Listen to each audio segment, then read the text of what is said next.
Hello everyone. To our professor, Miss Nerissa M. Beatriz, I am Ermasi Valencia, a teacher 1 from Pili West District. Together with my co-reporter, Mrs. Daria Marie E. Aras, who's also from Pili West District, so we're going to discuss mental health and hygiene. So what is mental health? So mental health is the successful performance of a mental function resulting in productive activities, fulfilling relationships with other people, and the ability to adapt to change and cope with adversity. It is also how a person looks at oneself, looks at one's life and the others, thinks, feels, and acts when faced with life situations. Evaluates those challenges and problems, and, and explores choices, handling stress, relating to other people, and making decisions. Mental hygiene is defined as a science dealing with the preservation and promotion of mental health as well as prevention and treatment of mental illness or abnormalities. It is also the developing, maintaining, and promoting necessary behavioral, emotional, and social skills to sustain good, effective, and efficient mental health. Characteristics of mentally healthy person. He knows himself such as own strength and weakness, has the ability to make adjustments, emotionally mature and stable, intellectual powers are adequately developed, lives in the world of reality, courage and tolerance to face failures in his life, free from mental illness, good health habits, self-confident and optimist, has an adequate sex adjustment, healthy interest and aptitudes, well-balanced life, satisfied with profession and occupation, and lastly, socially adjustable. How to maintain mental hygiene. Don't hold grudges. If you find yourself remembering and visualizing an old someone did or said, immediately stop and think of a new pleasant thought. Forgive and forget. Dump the junk out of your conscious thoughts. Cleanse your mind. Do not be double-minded.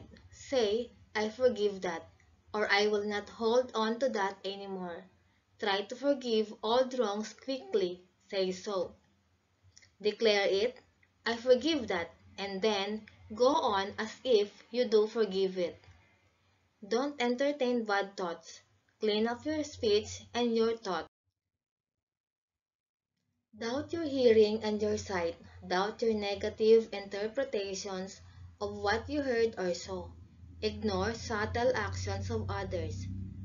Assume that no one will think that you're odd if you act calmly. Avoid erratic behavior or unpredictable behavior. Avoid rambling, long and confusing speech. Get back on topic. Do not glare and grimace at people. Smile a little. Do not argue or accuse people of insults in a public place.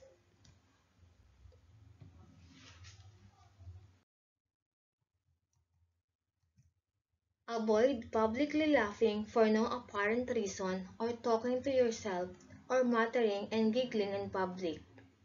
Realize that your attitude makes a great impact. Find an activity that seems worthwhile to accomplish and get busy. Help someone that has less than you and wants some help. Tell yourself that was then and this is now, which means I've gone on to something new and I don't need to even think about that anymore. So here are the warning signs of poor mental health. General features, behavioral signs, and bodily signs. Under the general features, so these are the signs. Emotionally unstable and easily upset. suspicious and insecure, self-critical, lack of self-confidence, lack of adjustment, frustrations and conflicts, over-anxious and tense, poor self-concept, lives in the world of imagination. And under the behavioral signs, we have a sudden change in mood, long-lasting sadness, temper tantrums, excessive fear or worry, confused thinking, illogical reasoning, paranoid thinking, delusions and hallucinations, alcoholism and drug abuse, difficulty in concentration. And under the bodily signs, we have back pain, change in appetite, chest pain, diarrhea, high blood pressure, palpitations, insomnia, sexual. Basic strategies to be a mentally healthy person. 1. Reality contact. Having a realistic appraisal of one's own reactions, emotions, and abilities. Impulse control. Being in complete control over your impulse behaviors. Self-esteem. Evaluate a component of self. Also includes self-concept, which is the awareness about oneself. Positive thoughts. Developing the power of positive thinking, which generates positive emotions. Mental health, mental hygiene, mental wellness are terms used to describe the absence of mental illness. Mental status has two possibilities, either health or illness or disorder. Lack of mental health and hygiene awareness will lead people to stress. Stress has a psychological impact that can manifest as irritability or aggression, a feeling of loss of control, insomnia, fatigue, sadness, concentration, or memory problems. Next is problems relating to interpersonal relationships. Interpersonal relationships refer to reciprocal social and emotional interaction between the patient and other persons in the environment. Third, depression. Depression is a mood disorder that causes a persistent feeling of sadness and loss of interests. Fourth is anxiety. Anxiety disorder are a type of mental health condition.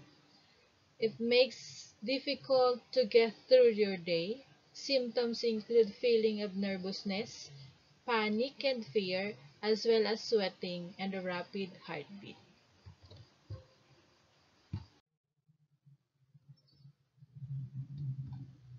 Fifth is tension. Tension is similar to stress. Sixth is adjustment. Adjustment disorder is an emotional or behavioral reaction to a stressful events or change in a person's life. Next is hassles or the day-to-day problems. Eight is family problems. And lastly is sexual problems. Next topic is about examples of mental disorders. First is depression or bipolar disorder. This is a chronic mood disorder that causes intense shifts in mood, energy levels, and behavior.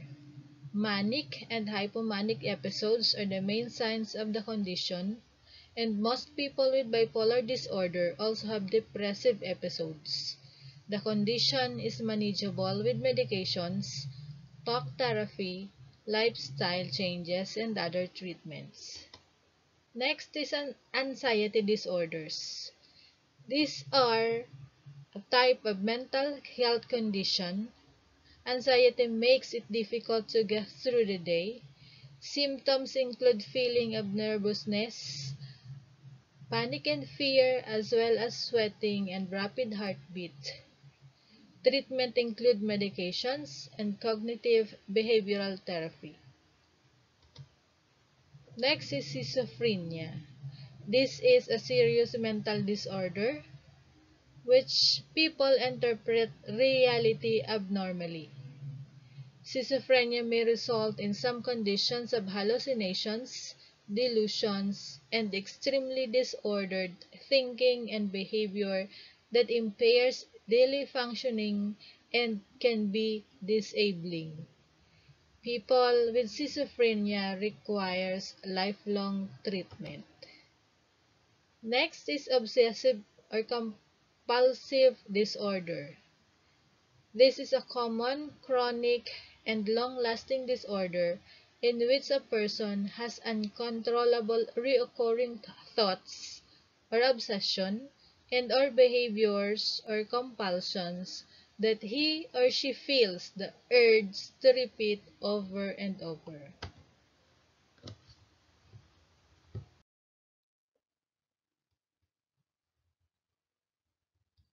Next is stress disorder. Most common is post-traumatic stress disorder. It is a psychiatric disorder that may occur in people who have experienced or witnessed a traumatic event such as a natural disaster, a serious accident, a terrorist act, war or combat, or rape, or have been threatened with death, sexual violence, or serious injury. Sixth is social phobia. It is a type of anxiety disorder that causes extreme fear in social settings. People with this disorder have trouble talking to people, meeting new people, and attending social gatherings. They fear being judged or scrutinized by others. Seventh is eating disorders. Eating disorders are problems that affect a person's eating behavior as well as their attitudes and feelings about food and about their body. There are types of eating disorder. The most common types are anorexia and bulimia or overeating. Next is addiction. Addictive disorders such as substance abuse and dependence are common disorders that involve the overuse of alcohol and or drugs. Addiction develops over time and is a chronic and relapsing illness. To have better mental health for all, we should have two. First, reduce stigma and discrimination against people with mental illness. Next is to achieve equity for mental health care comparable to other health care. Third, to advance promotion, prevention, and early intervention services for children and their families. Fourth, to increase public awareness worldwide about mental health and mental illness and to stimulate local actions to address those issues. These are the behaviors which sustains good health. First, right food. Second, right routine. Third, right recreation. And last is right thinking. That is according to Ayurveda, the science of Indian medicine. These are some of defense mechanisms. First is ways people deal with stresses in their lives. Next, used to try to solve problems, hide or counterbalance feelings or actions. Third is do not usually get rid of the problem and are often negative or not a very effective way to deal with stress. Examples of defense mechanisms. First is direct attack. Recognize the heart of the problem. Work to solve the problem. The goals must be realistic. So example, if I look at this realistically, I can set my goals and overcome this problem. Next is sublimation, redirecting bad or unacceptable behavior or emotions into positive behavior. We sublimate the desire to fight into the ritualistic activities of formal competition. Example, when I'm angry, I box at the gym. Third is daydreaming, escaping from an unpleasant situation by using your imagination, living in a fantasy world. Example, I love animals so much, so even if I fail biology, I can still be a veterinarian. Fourth, denial, failure to accept reality. Example, this is not happening. It can't happen to me. Fifth is displacement, the transfer of negative emotions from one person or thing to an unrelated person or thing. Example, I did so poorly on my SAT. I'll just go home and kick my dog. Next is projection. Blame other people or things for your failure. Use a scapegoat. Example, it's my math teacher's fault I failed the test. Next is regression, using childlike ways for expressing emotions. Example, crying, name-calling, throwing things, swearing.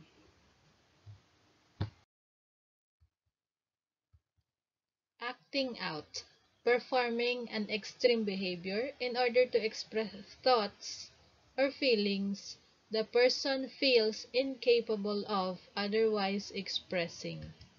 Example, self-injury is expression through physical pain of what can't be stand to feel emotionally. Ninth, reaction formation. This is the converting of unwanted or dangerous thoughts, feelings, or impulses into their opposites. Example, a woman who is very angry with her boss and would like to quit her job may instead be overly kind and generous toward her boss and express a desire to keep working there forever. She is incapable of expressing the negative emotions of anger and unhappiness with her job, and instead becomes overly kind to publicly demonstrate her lack of anger and unhappiness. Tenth is repression, burying a painful feeling or thoughts from your awareness, though it may resurface in symbolic form. Example, a little girl's memory of being molested when she was a toddler might become a repressed memory. The little girl will completely forget about this experience until the memory might resurface years later. Next, rationalization, creating false but plausible excuses to justify unacceptable behavior. Example, a student stealing money from a wealthy friend of his, telling himself, well, he is rich, he can afford to lose it. Next is compensation. People overachieve in one area to compensate for failures in another. Example, becoming good at a sport to overcome insecurities in other areas. That's all about our topic. This is Daria Marie A. Aras and Irma C. Valencia. Thank you for watching.